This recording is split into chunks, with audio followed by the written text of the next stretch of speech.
Bueno, cuando vi el título de la charla, quedé un poquito preocupado por lo amplio que puede ser esto y en un tema en donde fácilmente nos podemos perder en la práctica diaria, por lo menos cuando no estamos dedicados rutinariamente a que este sea nuestro ejercicio. Y hay que entender varias cosas cuando hablamos de arritmias, y es que la palabra arritmia, si bien es un latido o ritmo anormal del corazón, no siempre significa una patología o una comorbilidad o una enfermedad para el paciente. Es claro que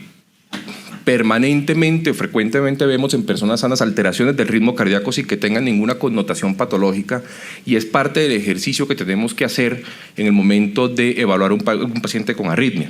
porque el espectro en donde se pueden mover estos pacientes es un espectro desde un hallazgo incidental, un curso asintomático, un curso benigno que no tenga ninguna implicación clínica ni patológica, hasta el espectro en donde estamos en riesgo de presentar una muerte súbita secundaria a estas condiciones. Cuando vamos a ver algún paciente con algún tipo de arritmia, es importante tratar de organizarnos frente a diversos escenarios. Entonces, ¿qué estamos viendo? Estamos viendo una bradiarritmia o una taquiarritmia. Es lo primero que tenemos que tener presente en el momento de la evaluación de nuestro paciente. Entonces, dentro de las bradiarritmias podemos encontrar diversas alteraciones del ritmo cardíaco, en donde podemos tener la bradicardia sinusal, que simplemente obedece a un ritmo cardíaco normal, que está un poco más lento de lo usual, y es importante tener la consideración de en qué contexto lo estamos viendo, entendiendo que por muchos años tomamos el valor de 60 latidos por minuto para hablar como el límite inferior de la frecuencia cardíaca, y ya de varios años acá ese límite fue en descenso y básicamente tomamos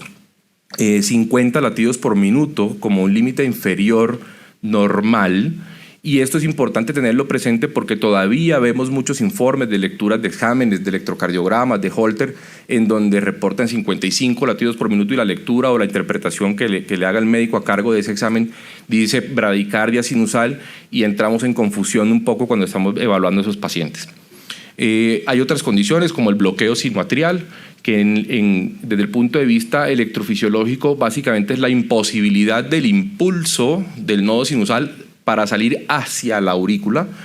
entendiendo que el nodo sinusal está en una región encapsulada. Entonces digamos que el impulso no sale y vamos a ver unas ondas PES que no aparecen o que están intermitentes. Y a grosso modo también tenemos dentro de los más frecuentes los bloqueos auriculoventriculares, que se clasifican o subclasifican en diferentes grados, primer, segundo, tercer grado, en donde esas evaluaciones deberán tener, en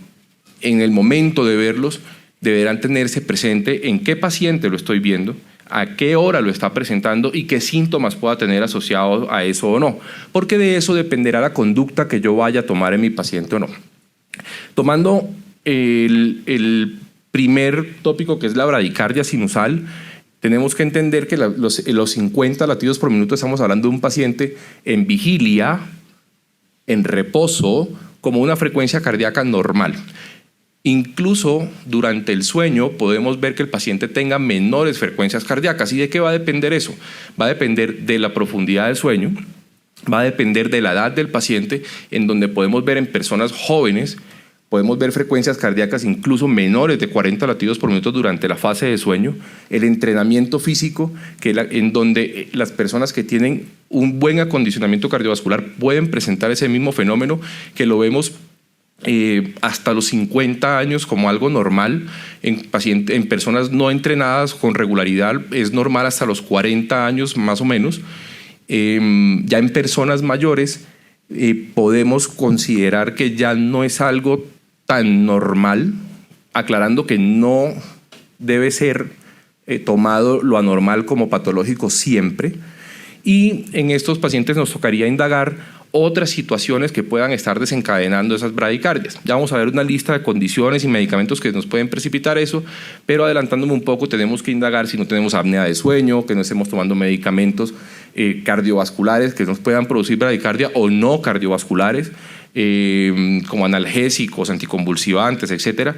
y condiciones metabólicas que también nos puedan estar dando dicha condición del ritmo cardíaco durante las fases de sueño. Cuando lo vemos en la fase de vigilia, el ritmo cardíaco lento o la frecuencia cardíaca lenta normal, tenemos que hacernos varios cuestionamientos. Si la edad del paciente, la actividad que esté haciendo, la condición sintomática asociada a esto, y una cosa muy importante es evaluar si el paciente tiene respuesta cronotrópica adecuada o no. Es decir, cuando yo tengo una bradicardia sinusal o yo tengo un paciente con bradicardia sinusal en vigilia, lo primero que tengo que preguntar al paciente es si tiene algún síntoma asociado a esto o no. Y en ese orden de ideas, dependiendo de la sintomatología que pueda presentar o no, es que podemos extender los estudios porque de eso dependerá el tratamiento. Algo importante que se debe hacer porque la bradicardia sinusal, que lo asociamos al diagnóstico de disfunción del nodo sinusal, es una condición que en ausencia de síntomas es completamente benigna y no requiere normalmente ninguna intervención. El bloqueo sinoatrial se comporta más o menos parecido porque realmente lo que vamos a tener es una bradicardia sinusal secundaria a ese bloqueo sinoatrial. También se subclasifica en primer, segundo, tercer grado, en donde el primer grado es imperceptible desde el punto de vista electrocardiográfico y básicamente la única forma de diagnosticarlo es a través de estudios electrofisiológicos, que es un poco engorroso, tanto así que no lo hacemos prácticamente casi nunca ni de rutina. Y la evaluación de estos pacientes con bloqueo sinoatrial va a ser igual que la misma bradicardia sinusal. En los bloqueos auriculoventriculares es importante diferenciar qué grado de bloqueo tengo, si tengo un primer, segundo o tercer grado, entendiendo de abajo para arriba que el bloqueo de tercer grado siempre va a tener una connotación patológica, siempre, exceptuando algunos casos muy puntuales, esa connotación patológica va a llevar a la necesidad de un dispositivo de estimulación cardíaca, llámese marcapaso o resincronizador, según la condición que tenga el paciente y su estado cardiovascular. En el bloqueo de segundo grado hay una diferencia muy grande entre lo que es el bloqueo MOVIS 1 y MOVIS 2, que hacer la discriminación electrocardiográfica nos va a diferenciar entre una condición inherentemente patológica siempre que la veamos, que es el MOVIS 2, y el MOVIS 1 es una condición en donde si no tiene síntomas, es una condición que podría llegar a ser benigna, podría llegar a ser incluso normal en personas jóvenes, en personas bajo sueño o hipertonía vagal, en donde lo que nos toca mirar es si tenemos una apnea del sueño no tratada o una hipertonía vagal no tratada o no resuelta no farmacológicamente. Y dependiendo de eso, si tiene síntomas asociados o no, miramos a ver si necesita alguna intervención. Esto es importante tenerlo presente porque dependiendo de los grupos etarios, como se ha visto en diferentes publicaciones, en diferentes grupos etarios es normal o es usual encontrar esto en personas asintomáticas sanas, entendiendo que incluso más allá de la bradicardia, las pausas sinusales de 2 y hasta 3 segundos pueden ser normales en ciertas condiciones de sueño profundo o hipertonía vagal y no significa necesariamente que ese paciente necesite un dispositivo de estimulación cardíaca como un marcapaso, por ejemplo, y es clave hacer una evaluación clínica de estos pacientes y mirar qué posible desencadenante estamos teniendo de eso para resolverlo. En personas jóvenes, sobre todo menores de 30 años, encontrar bloqueos auriculoventriculares de segundo grado MOVIS 1 y encontrar incluso pausas hasta de 3 y 4 segundos durante el sueño es completamente usual y normal y no tiene significancia patológica para estos pacientes. Cuando las presentan en vigilia o tienen síntomas asociados, estamos hablando de otro paciente completamente diferente y por eso lo más importante, más allá del reporte que nos puedan presentar de un estudio Holter o de un electrocardiograma, es contextualizar las horas, los síntomas y el tipo de paciente que estamos enfrentados. Esos mismos hallazgos, si lo vemos en una persona de 60 años, ya estamos hablando de una condición patológica en donde dependiendo de los síntomas, vamos a tener que hacer una intervención más o menos temprana, pero siempre va a ser una condición patológica. Siempre mirar si no tienen medicamentos que puedan empeorar esto, betabloqueadores, anticálcicos, opioides, anticonvulsivantes, pacientes bajo quimioterapia. Algunos quimioterapéuticos pueden deprimir el nodo sinusal y pueden deprimir el nodo auriculoventricular produciendo bloqueos transitorios o bradicardias o pausas sinusales, en donde ya nos tocará evaluar la sintomatología y el tiempo de duración de esos tratamientos y la necesidad de esos tratamientos si se requiere alguna intervención o no. ¿Qué síntomas podemos tener una persona con bradicardia? Los síntomas son diversos. Puede haber desde somnolencia, sensación de mareo, pueden llegar a tener síncope dependiendo del tipo de bradicardia que esté presentando, pueden quejarse de disnea o intolerancia al ejercicio. Pueden haber episodios de fibrilación auricular secundarios a las condiciones de disfunción sinusal, llámese bradicardia sinusal o disfunción intrínseca del nodo sinusal o bloqueo sinoatrial. Más o menos lo que yo les explico es que cuando el profesor se sale del salón de clases, todos los alumnos entran en recocha. Entonces, cuando el nodo sinusal no está siendo suficiente para mantener el ritmo cardíaco, casi que cualquier parte o diversas partes de las aurículas se pueden activar espontáneamente, desencadenando en fibrilación auricular.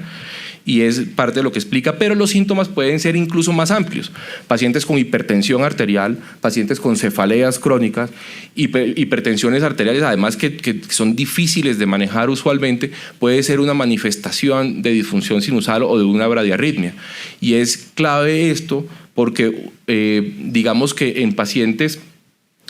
no tenemos tendencia a hipertensos a buscar si tienen algún grado de disfunción sinusal o apnea del sueño muchas veces, y es un mecanismo compensatorio la bradicardia, y en pacientes con disfunción sinusal que tienen hipertensión arterial de difícil manejo, vemos que cuando les resolvemos la disfunción sinusal con un marcapaso tienden a requerir mucho menos medicación antihipertensiva, o incluso algunos logran dejar de tomarla porque se compensa un poco el mecanismo cronotrópico, y eso hace que la presión arterial baje en estos pacientes. Entonces es clave poder interrogar a nuestro paciente y tener alguna pesquisa de qué es lo que está teniendo. Claramente tener claro que los síntomas pueden llevar incluso a episodios de muerte súbita cuando estamos hablando de trastornos mayores de la conducción, sobre todo bloqueos auriculoventriculares, y entonces pueden llegar a quejarse de angina, y hay que hacer una evaluación clínica muy juiciosa cuando estamos en un paciente con algún tipo de bradiarritmia frente a qué vamos a hacer. Clave el interrogatorio, examen físico. ¿Cómo vamos a estudiar a estos pacientes? Sin duda hay que tener un electrocardiograma. Si el electrocardiograma no es concluyente o no vemos alguna alteración mayor dependiendo de la sintomatología o nuestra sospecha, podemos hacer monitoría electrocardiográfica continua, que hay diferentes modalidades y vamos a tocarlo un poco más adelante. Ecocardiograma, mirar si tiene algún tipo de anomalía estructural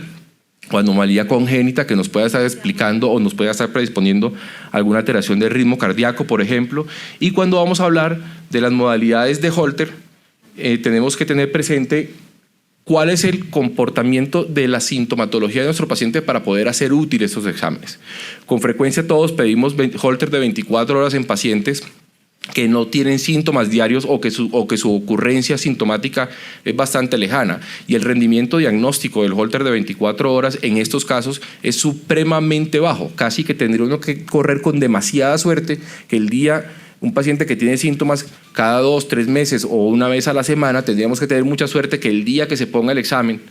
de Holter, la grabadora, ese día ocurra algún evento que podamos diagnosticar. Entonces es importante tener presente que tenemos otras herramientas bajo la misma teoría de monitoría electrocardiográfica continua, como Holter de 1, 2 y hasta 4 semanas, monitores de eventos de hasta 4 semanas externos. También tenemos monitores implantados de bastante longevidad, hasta 3 años dura la batería de estos aparatos haciendo monitoría de ritmo cardíaco, pero también hay otras herramientas que nos ofrece la actualidad hoy en día, como los relojes inteligentes, algunos con capacidad incluso de hacer electrocardiograma, que nos permite bastante observación y un diagnóstico bastante certeros frente a qué está pasando. Cuando tenemos nuestro paciente, si tiene algún grado de síntomas, es importante poder mirar qué es lo que está ocurriendo. Como les dije inicialmente, tomemos un electrocardiograma, miremos cómo está la conducción dentro del electrocardiograma. Tenemos un PR normal, tenemos trastornos de conducción intraventricular, tenemos una frecuencia adecuada o no, y dependiendo de eso vamos a tomar la pesquisa diagnóstica. Importantísimo, algo que uno ve con frecuencia es la correcta evaluación de la morfología de la onda P en el electrocardiograma. Todos nos concentramos en el QRS y el ST, pues es lo más taquillero, el síndrome coronario, pero ojo con la morfología de la onda P, porque tenemos que tener una morfología de onda P sinusal. En ausencia de una morfología de onda P sinusal, tenemos que preguntarnos por qué no está el ritmo sinusal. Puede que tenga un automatismo auricular y que lo esté suprimiendo, pero puede ser simplemente un marcapaso accesorio que esté sacando de alguna parte de cualquiera de las aurículas en ese momento el corazón, en suplencia a ese marcapaso natural que todos tenemos, que es el nodo sinusal, que no está funcionando de manera adecuada. Siempre revisar si el paciente tiene algún medicamento, como les decía, los opioides, carbamazepina, antiarrítmicos, betabloqueadores, anticálcicos, en fin, la lista es muy grande. Pero incluso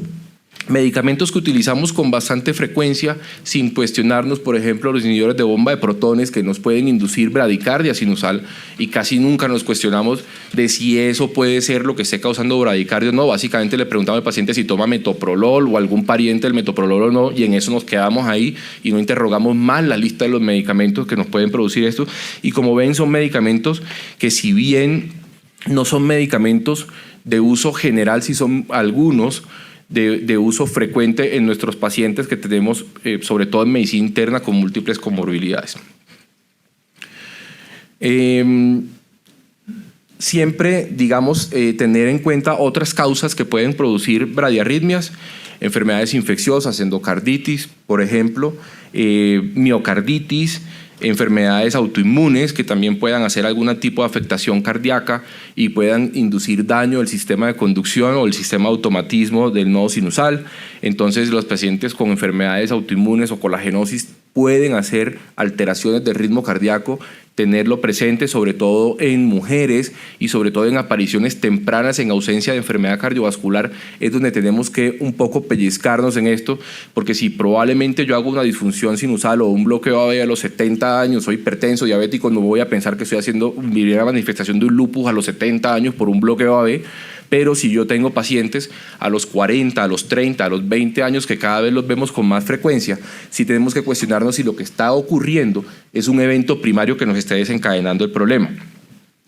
El hipotiroidismo, los pacientes con anorexia. Acuérdense que una de las causas muy frecuentes de los trastornos alimenticios de muerte son arritmias cardíacas, bien sea por bradiarritmias o taquiarritmias. Y siempre en las personas jóvenes cuestionarnos si tenemos una hipertonía o una hiperreflexia vagal, que es lo que llamamos síncope vasovagal, como causa de nuestra bradiarritmia. Pacientes con antecedentes quirúrgicos, sobre todo en las cirugías valvulares, aórticas principalmente y mitrales, seguido, en donde tienden con alguna frecuencia a afectar el sistema de conducción. Siempre piensen que puede, si usted encuentra algún tipo de alteración en la conducción, puede tratarse de algún daño colateral secundario a la cirugía. Ya dependiendo de eso, miramos qué exámenes vamos a necesitar. No necesitamos hacerle ANAS a todo el mundo, sino que tenemos que tratar de clasificar en dónde o en qué perfil puede estar mi paciente para poder hacer el estudio de la bradiarritmia, y una vez tengamos los estudios completos, miramos a ver cuál es nuestro diagnóstico y debemos diferir o remitir o direccionar al paciente hacia donde puedan resolver el manejo, si ya no es de mi competencia dentro del manejo médico. Eso es muy importante. La mayoría de los pacientes con bradiarritmias, un número muy importante, no requiere dispositivos de estimulación cardíaca y pueden ser manejados clínicamente, o bien sea que necesiten solamente seguimiento y acompañamiento, o pueden necesitar ajuste dentro de su manejo crónico farmacológico, y con eso pueden resolver gran parte de las consultas por ese tipo de eventos. Hay una situación en donde tenemos lo que llamamos pseudobradicardia, en donde pueden ser pacientes con arritmia ventricular que, con monitores de frecuencia cardíaca de pulso, llámese reloj, pulso oxímetro o algo, tienden a marcar menos frecuencia cardíaca y obedece a una gran cantidad de latidos extrasistólicos ventriculares que nos puede estar falseando ese valor. Y entonces, por eso les dije hace un momento la importancia de corroborar con la auscultación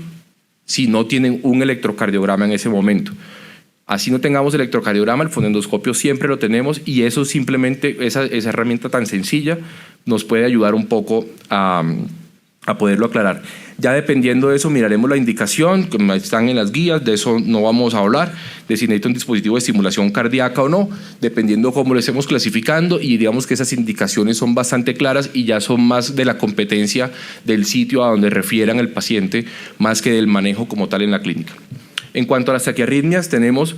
que separarlas muy grandes en las supraventriculares y las ventriculares, en donde las supraventriculares tenemos taquicardias paroxísticas supraventriculares como un diagnóstico genérico, con alguna frecuencia vemos el diagnóstico de taquicardia por reentrada nodal en los electrocardiogramas. Digamos que es más suerte tener la razón que realmente uno pueda diagnosticar una reentrada del nodo auriculoventricular por un electrocardiograma. Eso es un diagnóstico puramente electrofisiológico. Con que digan una taquicardia supraventricular es suficiente, no se extiendan en la explicación diagnóstica porque es innecesario. Los síndromes de preexcitación, lo que llamamos el Wolff-Parkinson-White, que el electrocardiograma basal nos permite hacer el diagnóstico en un paciente que se queja de palpitaciones y así no le veamos la arritmia. Como tal, el electrocardiograma basal nos puede hacer el diagnóstico de la fibrilación auricular, en donde tenemos muchos problemas para diagnosticar la fibrilación auricular silente en algunos pacientes, y ojo que es una causa muy frecuente de SB criptogénico o idiopático. El flúter o aleteo auricular, que es una condición que sin duda debe ser referida para resolverlo, o bien sea de manera aguda o de manera permanente. ¿Por qué razón? Porque con alguna frecuencia vemos que los pacientes se intentan revertir con amiodarona o con algún tipo de antiarrítmico, y el flúter es una arritmia que una de sus características como tal es ser refractario o ser resistente a revertirse con antiarrítmicos, al menos con los que disponemos en el país. Lo usual es que no reviertan, entonces el flúter siempre debe ser referido, siempre debe ser remitido. Y la taquicardia sinusal inapropiada, bien sea sintomática o no,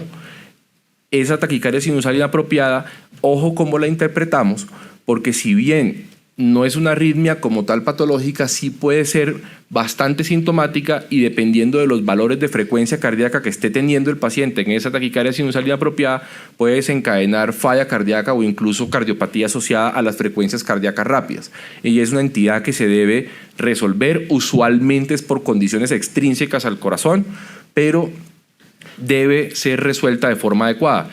Cuando tenemos la taquicardia sinusal usualmente inapropiada, usualmente es por condiciones de disautonomías o condiciones metabólicas, pilas con la tiroides, pilas con el control diabético, pilas con la parte hidroelectrolítica que nos puede estar, y la parte metabólica que nos puede estar desencadenando una taquicardia sinusal inapropiada. Y digamos que debe hacerse una observación y un estudio bien juicioso de eso. Los pacientes pueden tener palpitaciones, mareo, pueden llegar a tener síncope, o porque va muy rápido la arritmia y no la toleran hemodinámicamente, cosa que es bastante grave, o porque la arritmia va rápido, el paciente la tolera, pero al revertirse sale a su ritmo normal, y bajarse de 210, 220 latidos por minuto a 60 latidos por minuto produce una sensación de bajo gasto súbita que puede hacer que el paciente tenga síncope. Y los pacientes que tengan cualquier tipo de arritmia asociada a síncope,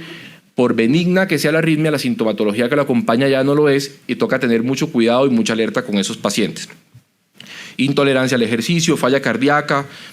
digamos que la cantidad de síntomas es diversa. Importante, si podemos, tratar de tomar un electrocardiograma para los que tenemos algún tipo de atención en urgencias. Al paciente que llega con dolor torácico siempre lo acostamos para tomarle un electrocardiograma, incluso antes de que le abran la historia clínica, antes de que le hagan el triage. Para el paciente que tiene palpitaciones es importantísimo ese electrocardiograma también, porque puede ser la oportunidad para poder tener un diagnóstico, y muchas veces vemos que los pacientes son reconsultantes a los servicios de urgencias, sobre todo por síntomas que resuelven antes del ingreso o antes de la valoración médica. Entonces, tomen el electrocardiograma, que eso le permite el diagnóstico, porque normalmente Las arritmias como la fibrilación auricular, las reentradas auriculoventriculares ortodrómicas o las reentradas del nodo auriculoventricular tienen electrocardiogramas normales en condiciones basales, y no es que el paciente no tenga nada, sino que no alcanzamos a hacer el electrocardiograma cuando debía porque el paciente lo pusimos a esperar un par de minutos y ese par de minutos podía tener el diagnóstico. ¿Qué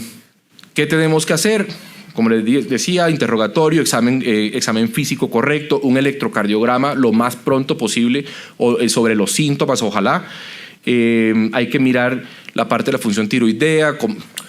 la hemoglobina, que puede ser manifestación de una anemia, se puede manifestar solo como taquicardia o disnea por parte del paciente, y mirar si necesitamos estudios adicionales para definir si hay algún tipo de estructuralidad o no. Ya si necesitamos en todos los pacientes un Holter, una prueba de esfuerzo o imágenes más complejas como resonancia o llevarlos a estudio electrofisiológico, realmente no todos los necesitan, y es importante poder diferenciar y discriminar qué pacientes sí y qué pacientes no. Ojo con las taquicardias de complejo ancho, esto es otro mundo completamente distinto en donde pueden ser supraventriculares o ventriculares. Sobre todo lo más importante es que tengan claro cuándo es ventricular, y si tienen dudas y no logran discriminar, aunque esa recomendación se hace y es como puede ser debatido, si tienen dudas y no están seguros de que su arritmia de complejo ancho es supraventricular, trátenla como una ventricular, no tienen nada que perder. Pero si llegan a tener una arritmia ventricular y suponen que es supraventricular, pueden demorar el tratamiento correcto, incluso pueden hacerle más daño al paciente. Hay criterios diferentes, Brugada, Berekei, Pava, en fin, digamos, hay muchas herramientas electrocardiográficas que nos pueden discriminar cuando una arritmia de QRS ancho es supraventricular o ventricular. Importante conocerlas, importante aprender a manejarlas. La que ustedes tengan a bien está bien, siempre y cuando la usen, y la usen de forma correcta. Por ejemplo, aquí tenemos una taquicardia preexcitada y una taquicardia ventricular en donde vemos que se parecen mucho, y algunas herramientas de esos criterios electrocardiográficos nos pueden ayudar a discriminar qué es una y qué es la otra, y es clave la correcta observación del electrocardiograma en estos casos. Ahora, si ustedes tratan esta primera, que es una taquicardia preexcitada, y la cardiovierten pensando que es una ventricular, pues digamos que de fondo no le va a pasar nada al paciente y no está mal tratado, pero ojo con eso porque es importante hacer la correcta evaluación electrocardiográfica. ¿Cómo las vamos a manejar? Pues digamos, todos los pacientes inestables, sea ancha, sea angosta su taquicardia, se van a manejar con cardioversión porque el paciente está inestable. Tratemos de dejar al menos el registro del defibrilador, de qué fue lo que cardiovertimos, para poder apoyarnos en eso, tomar un electrocardiograma inmediatamente después para saber en qué está de condiciones basales el paciente. Sin embargo, los pacientes, digamos que a corto plazo se les puede dejar cualquier tipo de medicamentos, betabloqueador, se les puede dejar anticálcicos, se les puede dejar antiarrítmicos incluso, que se deben seleccionar de acuerdo a los síntomas, a la edad, al tipo de arritmia, a la fracción de eyección del paciente, si tiene patología coronaria o no, que eso hace parte de nuestra anamnesis y dentro de los estudios que debemos hacer con el paciente, entendiendo que ningún medicamento resuelve las arritmias. Los medicamentos pueden controlarlas, pero no las resuelven. Y si nosotros creemos que nuestro paciente necesita resolver de forma definitiva su arritmia, o porque no tolera los medicamentos, o porque no responde a los medicamentos, o porque es un paciente joven que yo no voy a dejar por muchos años con medicamento cuando puedo resolver una condición, deben ser referidos a electrofisiología y evaluar la posibilidad de,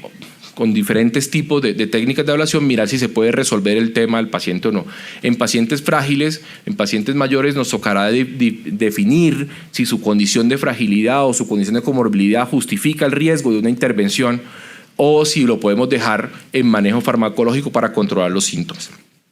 Las arritmias ventriculares, que tal vez son las que más nos pueden asustar, hay que diferenciar qué son extrasístoles ventriculares. Las extrasístoles ventriculares las definimos como latidos aislados que se pueden agrupar como latidos solos o dupletas, y ya cuando hablamos de 3 o más hablamos de taquicardia ventricular, si es a más de 100 latidos por minuto, la frecuencia entre ellas, o de ritmo idioventricular, si es a menos de 100 latidos. Y ya lo subclasificamos, ese ritmo idioventricular, como acelerado o no acelerado. Y dependiendo del tiempo de duración, lo clasificamos como sostenido o no sostenido. Es importante que esas evaluaciones de las arritmias ventriculares deben estar en el contexto de a quién estoy viendo yo, qué edad tiene mi paciente, qué síntomas tiene presentes y cómo están agrupados los complejos ventriculares entre sí, si están en bigeminismo, en trigeminismo, si es de una o más morfologías. Importantísimo hacer énfasis en cómo es mi electrocardiograma basal, porque muchas arritmias ventriculares, muchas extrasístoles ventriculares, o la gran mayoría son de comportamiento benigno, pero yo puedo tener una condición adicional que haga que esa arritmia me desencadene condiciones malignas. Entonces, hay que hacer un electrocardiograma basal y evaluar mi intervalo QT del latido normal y evaluar mi morfología en las derivaciones B1 y B2 buscando si tenemos algún tipo de hallazgo de QT prolongado o QT corto, brugada o cardiopatía ritmogénica, en donde ya yo voy a evaluar de forma distinta o le voy a dar un valor diferente a mi extrasístole ventricular. Usualmente cuando uno tiene un QT prolongado o un síndrome de QT prolongado, el QT per se no hace arritmia a menos que aparezca una de estas extrasístoles que puede ser muy benigna. Entonces, ojo, porque nos desconcentramos del electrocardiograma basal, que es supremamente importante en los pacientes. Las extrasístoles ventriculares en general vamos a evaluar cómo está la fracción de eyección, qué tanta carga rítmica tiene, qué tantos síntomas hay y dependiendo de eso vamos a evaluar nuestro riesgo de cardiopatía o no. En un paciente que no tiene síntomas, que su carga arrítmica es baja, es decir, menor del 10% de los latidos totales, y que no tiene ninguna condición asociada, la probabilidad de que esa arritmia desencadene algo malo es muy baja, casi que ninguna. Y en los estudios de seguimiento, la mortalidad de estos pacientes es prácticamente la misma frente a un paciente que no tenga arritmia ventricular. Importante que encontrar extrasístoles ventriculares en los Holter es muy frecuente, casi que el 70 al 80% de las personas acá en el auditorio, si les ponemos una grabadora de Holter, van a salir con algún grado de arritmia ventricular sin que eso implique alguna patología. Entonces, el manejo en ausencia de patología asociada o arritmia de comportamiento maligno es puramente sintomático. Puramente sintomático, no nos debemos angustiar. Vemos 15.000 extrasístoles ventriculares en un paciente asintomático como una fracción de eyección y tal, podemos hacerle seguimiento sin ningún problema. Y en pacientes en los que la arritmia tenga un comportamiento maligno o no logremos controlar los síntomas, se puede llevar a ablación intentando quitarle la extrasístole o intentando al menos mejorar los síntomas. Hay que tener presente lo que le decía hace un momento de la pseudobradicardia, dependiendo de la morfología electrocardiográfica, cuál es el origen, teniendo en cuenta que las arritmias o las ventriculares que vienen de los tractos de salida ventriculares usualmente tienen un comportamiento muy benigno y son sitios que tienden a ser bastantes arritmogenicidad. Y adicionalmente en el ventrículo izquierdo los papilares y en el ventrículo derecho, afortunadamente con menos frecuencia, las bandas moderadoras también pueden estar asociados a eso. No todo lo que vemos es normal, debemos preocuparnos cuando tenemos unas altas cargas arrítmicas que están asociadas a riesgo de cardiopatía, cuando tenemos acoplamiento corto que puede desencadenar en otras arritmias malignas como taquicardia ventricular polimorfa o fibrilación ventricular. Extrasístoles ventriculares de más de 160 milisegundos, muy anchas, tienen más riesgo de cardiopatías que las que son menos anchas, porque se supone que la contracción es menos disincrónica y con eso van a ser menos riesgo de hacer cardiopatía, que básicamente es que el corazón se dilata por la carga rítmica. Y vemos que en la medida que va incrementando la edad, encontrar extrasístoles ventriculares cada vez es más frecuente, e incluso en fenómenos repetidos como bigeminismos o trigeminismos y hasta taquicardia ventricular no sostenida podemos encontrar en personas mayores de 60 años como un hallazgo normal o usual dentro de una persona que es sana. Importante clasificarlo. Si no tengo el electrocardiograma, evaluemos qué herramienta puedo utilizar para poder tener un registro electrocardiográfico. Como les decía, los relojes, celulares, hay accesorios para el teléfono inteligente. Si los síntomas son con ejercicio, la prueba de esfuerzo nos ayuda mucho a mirar cuál es el comportamiento durante el ejercicio, monitores de eventos implantados, monitores de eventos externos, y dependiendo de la ocurrencia de los síntomas vamos a tener un mayor o menor rendimiento diagnóstico de cada una de las herramientas. Entonces, ¿cuáles pacientes remitir? Esa es una muy buena pregunta. Yo creo que, por lo menos en la consulta mía, yo no creo que haya ningún paciente mal remitido. Si alguien remite un paciente es porque necesita un concepto, necesita una ayuda. La pregunta es si realmente debemos remitir a todos los pacientes o no. Y eso hará parte del juicio que cada uno tengamos. Ahora, lo que quiero que sí quede claro es que muchas de estas condiciones de arritmia las podemos manejar en el consultorio. No necesitamos ser electrofisiólogos, no necesitamos ser cardiólogos, no necesitamos ser internistas para manejar muchas de esas condiciones, pero sí es importante tener un correcto conocimiento e interpretación del electrocardiograma y una correcta evaluación clínica de nuestros pacientes, independientemente cuál sea el ejercicio o la disciplina en la que nosotros nos estemos desempeñando. Siempre que tengan alguna duda, siempre que tengan alguna pregunta o alguna inseguridad con qué está pasando con mi paciente, todos los pacientes, en mi opinión, son bien remitidos, porque cualquier médico que haga una pregunta a otro especialista, siempre la pregunta será válida en aras de colaborarnos y aclarar las dudas. Muchas gracias.